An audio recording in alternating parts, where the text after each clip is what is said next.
Hi friends, வணக்கம். இன்றைக்கி நம்ம வீடியோவில் பீர்க்கங்காய் பொரியல் தாங்க எப்படி செய்கிறதுன்னு பார்க்க போகிறோம்.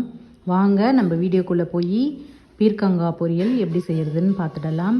இது செய்கிறதுக்கு முன்னாடி ஃபுல் வீடியோ பாருங்கள். உங்களுக்கு பிடிச்சிருந்தா லைக் மட்டும் ஒன்று கொடுத்துருங்க. நான் ஸ்டவ்வை பற்ற வச்சு ஒரு கடாய் வச்சுட்டு 1 ஸ்பூன் அளவுக்கு உளுந்து, 1 ஸ்பூன் அளவுக்கு கடலைப்பருப்பு சேர்த்து நம்ம நல்லா வறுத்துக்கலாம். நீங்கள் பச்சை வேர்க்கடலை சேர்க்குறதா இருந்தால் இந்த டைம்லேயே ஒரு 2 ஸ்பூன் அளவு சேர்த்து நல்லா வறுத்துக்கோங்க.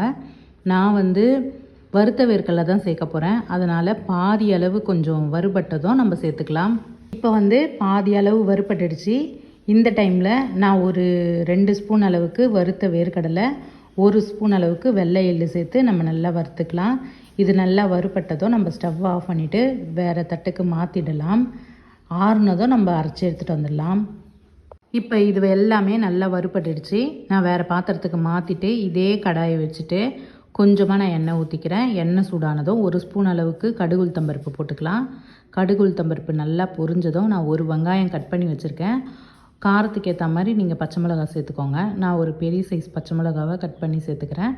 சேர்த்துட்டு நல்லா வதக்கிக்கலாம். இது கூடவே ஒரு கொத்து கருவேப்பிலையும் சேர்த்து நம்ம நல்லா வதக்கிக்கலாம்.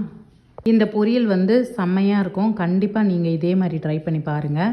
இப்போ நான் நல்லா வதங்கிடுச்சு. 1/4 கிலோ அளவுக்கு பீர்க்கங்காவை தோல் அந்த ஒன்றும் பாதியமாக தான் எடுத்திருக்கேன். எடுத்துகிட்டு நான் கட் பண்ணி வச்சுருக்கேன். அதையும் இதில் சேர்த்து நம்ம நல்லா வதக்கி விட்டுக்கலாம். இப்போ இந்த காயும் நல்லா வதங்கி வந்துடுச்சு. இப்போ இதுக்கு தேவையான அளவு மஞ்சத்தூள், உப்பு சேர்த்து நம்ம நல்லா வதக்கிட்டு 1 டம்ளர் அளவு தண்ணி ஊற்றி இந்த காய் நல்லா வேக விடலாம். இது வேகிறதுக்குள்ளே நம்ம வறுத்து வச்சுருந்தோம் இல்லையா, அதை மிக்ஸி ஜாரில் கொரகொரப்பாக அரைச்சி எடுத்துகிட்டு வந்துடலாம். இப்போ தண்ணியெல்லாம் சுண்டி காயெல்லாம் நல்லா வெந்த உடனே நம்ம அரைச்சி எடுத்துகிட்டு வந்த பொடியை அதில் சேர்த்துட்டு அதே மிக்ஸி ஜாரில் ஒரு 2 சில்லு தேங்காவை குட்டி குட்டியாக கட் பண்ணி அதையும் நான் பொடி பண்ணி வச்சுருக்கேன். இப்போ இதுலேயே நம்ம தேங்காவையும் சேர்த்து நல்லா கலரி கொடுத்து அதுக்கப்புறம் 1 நிமிஷத்துக்கு கலரி கொடுத்து ஸ்டவ்வை ஆஃப் பண்ணோன்னா சூப்பரான பீர்க்கங்காய் பொரியல் ரெடி. நீங்கள் காரக்குழம்பு வச்சுட்டு இந்த பொரியல் செஞ்சு தொட்டுக்கிறதுக்கு வச்சு சாப்பிட்டிங்கன்னா அருமையாக இருக்கும். அப்படி இல்லைன்னா நீங்கள் சுட சுட சாதத்தில் கூட இந்த பொரியலை மட்டும் போட்டு கூட பிசைஞ்சு சாப்பிடுங்க. அட்டகாசமாக இருக்கும். இந்த வீடியோ உங்களுக்கு கண்டிப்பாக பிடிச்சிருக்கும்னு நினைக்கிறேன். அடுத்த ஒரு நல்ல வீடியோவில் பார்க்கலாம்.